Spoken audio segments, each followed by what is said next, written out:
Welcome back to the second episode of Cut the Bullshit. I am your host, G. So, on our first episode of Cut the Bullshit, we looked at World Cup and the preview of the World Cup and look at the teams and look at the tournament itself and dissect in terms of what we think and who we think will win the tournament. On this our second episode of Cut the Bullshit, we'll be taking a deeper dive into World Cup and looking at the World Cup and thinking about it into a different way. Because now we're questioning, is this World Cup bigger than just football and the sports itself? What do we mean? In this second episode, we'll dissect and deep dive into if football has become a secondary role and is it more about politics, culture, and entertainment than about the football and the field itself.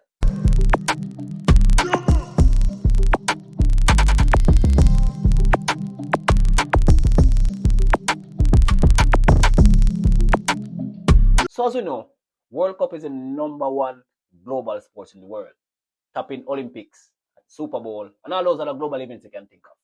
One sport capturing an entire global nation over a month. It's the largest watch tournament and it's the biggest global tournament that is in the world, right? So firstly, what is so significant about the World Cup? When you think about the World Cup and the start of the World Cup, we know World Cup started just before the First World War. And we saw where the World Cup has been a tool that has been used by global nations to try to unify the world. But as football and the World Cup now become bigger than just the sport itself, when we look at 2022, Qatar utilized that World Cup to showcase not only Qatar itself, but the culture and the people. It transcends beyond the sport. And 2026 is no different. The United States, Canada, and Mexico is using this tournament as opportunity to showcase a wide range of things where the culture, social culture, political culture, and also economic culture is concerned. So these days when I'm going to bid for World Cup, it's not about the sports, not just about players playing on the field. There's a bigger impact and a bigger agenda at play. We see these countries go so hard to bid for World Cups. Some people think unfairly bidding go on, where a man, we know bundle business, not them type of thing ago. No people really feel like it's some World Cup. Really, I don't know, fear bidding go on. A man give a World Cup because some benefit there for somebody. But when we look upon it in terms of how the sport have evolved over time, we realize it's not just about football itself. It's more about the politics and it's more about the business and economic aspect. Because me can tell you, millions of dollars World Cup will generate. The sponsors, the brands, the deals, all these things, trust me, I benefit a lot of people. So while we the regular fans just focus on the football and we're cheering for his favorite team and want to see them in the World Cup, for some people, this is a big payday and it happens every 4 years. So when we really look at it though, is football gone away from the fans itself as it become just about money? Or is the love and joy still there? Ask yourself this. It's all about the fans, but we look at the ticket prices. It's really about the fans. It's all about the fans, right?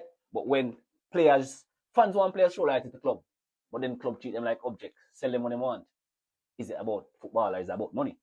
So my big question that I want to raise and want your opinion on is, as football and sports in general become more about money than about the fun and the enjoyment that it promises?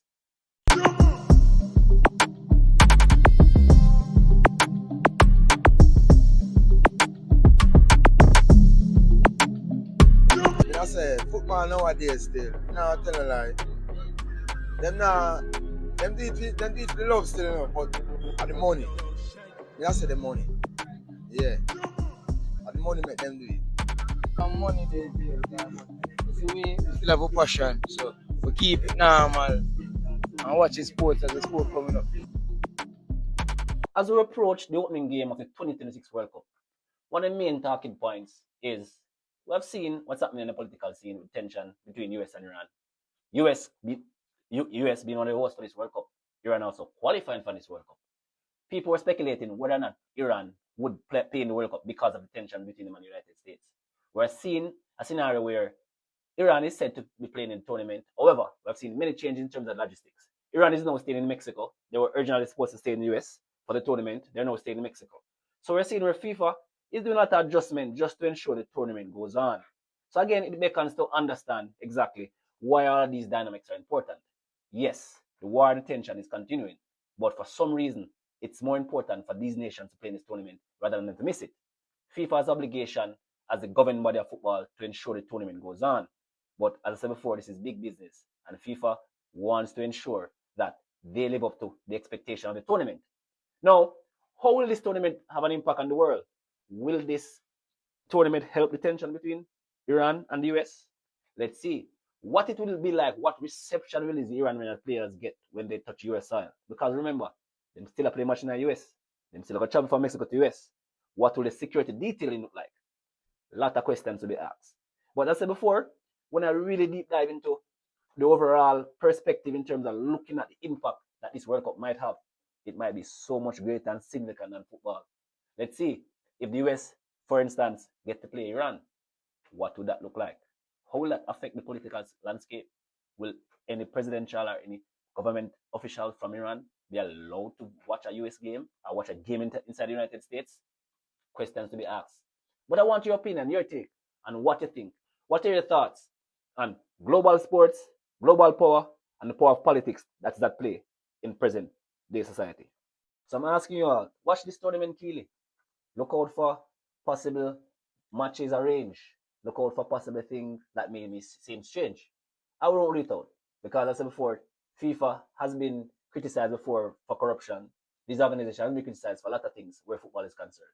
So I'm not saying that World Cup will have much fixing all these things happen, but based on how we see global sports are happening these days, nothing can be ruled out. All the same, cheer on your favorite team. Hopefully, the tournament runs smoothly. We won't have any major incident or any major conflict that may cause any disrepute. I'm looking forward to see exactly how the tournament transcends and to see the dynamics at the end of the tournament as well. A very, very important tournament. 2026 sparks a lot of changes, and this World Cup is no different.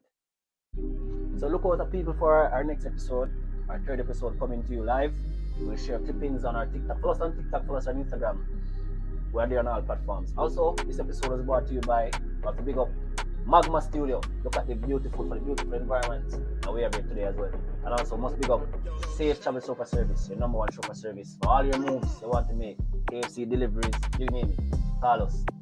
869-2509. You want all those transportation deals with. Again, big up everybody for subscribing. Big up everybody for watching our second episode. Stay tuned. We have a lot more content coming, guys. Big up.